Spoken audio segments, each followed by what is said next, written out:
9 बज चुके। मैं आपके साथ निधि चतुर्वेदी हूँ। आप में घमासान जारी और इस घमासान के बीचों बीच आज पार्टी की राष्ट्रीय कार्य परिषद की बैठक भी होनी और इस बैठक में योगेंद्र यादव और प्रशांत भूषण को बाहर का रास्ता दिखाया जा सकता है। कई दिनों से चले आ रहे घमासान में अब माना जा रहा है कि आज आर पार का फैसला हो ही जाएगा। आपकी राष्ट्रीय परिषद में करीब 300 के आसपास मेंबर्स हैं। एक रिपोर्ट। आम आदमी पार्टी की राष्ट्रीय कार्य परिषद की बैठक में क्या योगेंद्र यादव, प्रशांत भूषण और डॉक्टर आनंद कुमार को बाहर का रास्ता दिखा दिया जाएगा?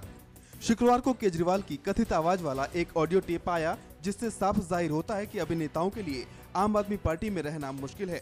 टेप में केजरीवाल नई पार्टी तक बनाने के लिए तैयार दिखे। मैं इस लड़ाई झगड़े के लिए नहीं आया था, मेरे को कोई इंटरेस्ट नहीं है इसमें। आप प्रशांत भूषण और योगेंद्र यादव के साथ आप मिलकर काम कीजिए, आपको मेरी बहुत बहुत शुभकामनाएं। मैं इस लड़ाई झगड़े के लिए नहीं आया था। अगर जरूरत पड़ी तो मैं आम आदमी पार्टी छोड़ के अलग पार्टी बनाने की सोच रहा हूँ। आप लोग संभालिए, आम आदमी पार्टी बहुत अच्छी टीम है। सूत्रों का कहना है कि केजरीवाल धड़ा यादव और भूषण को इस आरोप के तहत पार्टी से बाहर करने के लिए बैठक में एक प्रस्ताव ला सकता है कि इन दोनों ने केजरीवाल को आपके राष्ट्रीय संयोजक पद से हटाने के लिए कथित तौर पर साजिश रची। पार्टी ने समझा कि जरूरी है कि पीएससी से क्यों 2 वरिष्ठ साथियों को हटाया गया है, उसके कारण जनता को बताया जाए, खास करके कार्यकर्ताओं को बताया जाए। क्योंकि अगर 2 वरिष्ठ साथी चुनाव के दौरान, इतने क्रूशियल चुनाव के दौरान पार्टी की किसी एक बड़े हिस्से को निष्क्रिय करने की कोशिश करते हैं, खुद निष्क्रिय हो जाते हैं, ऐसी कोशिश करते हैं कि जिससे पार्टी हार जाए चुनाव, बार बार कार्यकर्ताओं से कहते हैं कि काम मत करिए पार्टी के लिए चुनाव हारना बहुत ज़रूरी है। जब पार्टी चुनाव हार जाएगी तब अरविंद को हटाना आसान हो जाएगा। ये जब पूरी प्रक्रिया चल रही थी, उसकी वजह से एनी को ये लगा कि अब ये पीएससी में 2 वरिष्ठ साथी नहीं रह सकते। हालात ऐसे बनने लगे हैं कि योगेंद्र यादव और प्रशांत भूषण को भी लगने लगा है कि अब पार्टी में उनके लिए ज्यादा दिन नहीं बचे हैं। हालांकि खुले तौर पर उनका यही कहना है कि पार्टी में रहेंगे और भीतर से ही राह से भटकी पार्टी को पटरी पर लाने की कोशिश करते रहेंगे। अभी तो बहुत उसूलों से बिछड़ गए हैं हम लोग, और अब इसीलिए ये जरूरी है कि उन उसूलों पर वापस कायम करने के लिए पार्टी को खींचकर लाना पड़ेगा। और उसी के लिए हमने पेशकश करी थी कि पार्टी के सिस्टम्स में वो सुधार किए जाएं जिससे कि पार्टी अपने उसूलों पर कायम हो पाए। हम लोग तो तब तक कोशिश करते रहेंगे जब तक कि ये होप जिंदा रहे। जिस दिन मुझे ये लगेगा कि भाई ये पार्टी अब बिल्कुल अपने उसूलों से बिछड़ चुकी है और इसको वापस खींचने का कोई तरीका नहीं है, उस दिन मुझे पार्टी छोड़नी पड़ेगी। बाहर का कोई रास्ता ही नहीं, ना अंदर है ना बाहर। छोटी सी पार्टी है, उसको बनाने में सभी लोग लगे हुए हैं, कहीं किसी को बाहर का रास्ता। लेकिन एक गुट चाहता है कि आप लोग इस्तीफा दें और बाहर जाएं। राष्ट्रीय कार्यकारिणी में कुल 26 सदस्य हैं, बाकी हमारे 1 लाख से ज्यादा मेंबर हैं। उनको क्या बाहर का रास्ता दिखा दिया जाएगा? साधारण सदस्य से काम करेंगे। राष्ट्रीय परिषद आम आदमी पार्टी की सबसे बड़ी इकाई है। परिषद सदस्यों की संख्या करीब 300 है। इसमें दिल्ली के सिर्फ 50 सदस्य हैं, जबकि अन्य सदस्य अन्य राज्यों से हैं।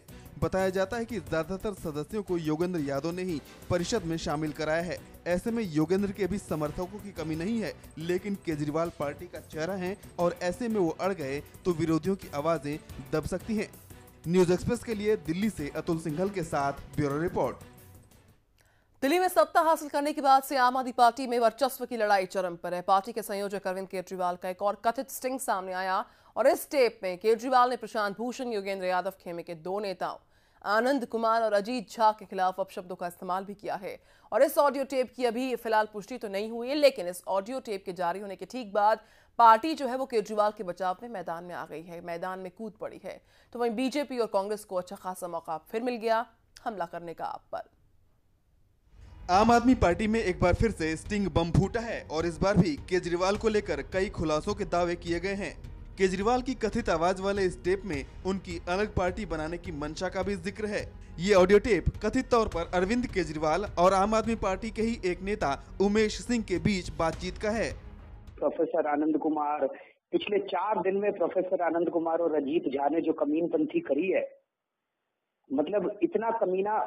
उन्होंने कहा आरटीआई लागू करो, हमने आरटीआई लागू कर, हमने कहा ठीक है तैयार है, बातचीत चल रही है अभी दोनों गुटों में। उन्होंने कहा वॉलंटियर्स पार्टिसिपेट, हमने सारी बातें उनकी मान ली। अब कल वो कहते हैं ये तो हम बार्गेनिंग कर रहे थे, हमारा ये इन चीजों में तो इंटरेस्ट है। तो इतने कमीने हो तुम लोग, क्या बार्गेनिंग कर रहे हो तुम लोग? इतने घटिया किस्म के इंसान हो तुम लोग। जो कम कैपेबिलिटी वाली हमारी टीम कह रहे हो ना, ये प्योर आदमी है हमारे में क्षमता कम हो सकती है, लेकिन हम दिल के काले नहीं है। ये लोग दिल के काले और ये लोग एक नंबर के कमीने लोग हैं। तो आपको शुभकामनाएं उमेश। सर ऐसा मत समझिए।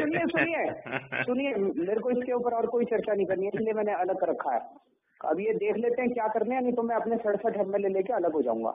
आप लोग चलाइए आम आदमी पार्टी, मेरे को कोई लेना देना नहीं। हमारी प्लीज देखिए, बात ये मेरी आपकी नहीं है सर, बात इस देश की। ये क्या तमाशा है आपका कि सारे मिलके चलो, उनसे जाके बात करो ना। उन सालों ने हराने में, तुम्हारी अच्छी टीम जो कह रहे हैं, उन्होंने हमें हराने में कोई कसर नहीं छोड़ी दिल्ली चुनाव के अंदर। उनको अब साथ लेके चले। किसी और पार्टी में होते उनके पीछे लात मार के उन पार्टी से बाहर निकाल देते सालों को। कमीने लोग हैं वो एक नंबर के, तुम्हें पता नहीं है वो क्या है। इस स्टिंग के केंद्र में रहे आम आदमी पार्टी के नेता योगेंद्र यादव ने कहा कि वो केजरीवाल को छोटे भाई की तरह मानते हैं, इसलिए उन्हें केजरीवाल के अपशब्दों का कोई मलाल नहीं। जबकि प्रोफेसर आनंद ने केजरीवाल के इस व्यवहार को चौंकाने वाला बताया। अरविंद भाई ने पिछले साल कहा था कि मैं उनका बड़ा भाई हूं, उन्हें थप्पड़ भी मार दूं तो मेरा हक है। अगर आज उन्होंने मेरे बारे में कुछ कहा है, प्राइवेट में कहा है, सार्वजनिक तो कहा नहीं होगा, उन्हें नहीं पता था स्टिंग हो रहा है।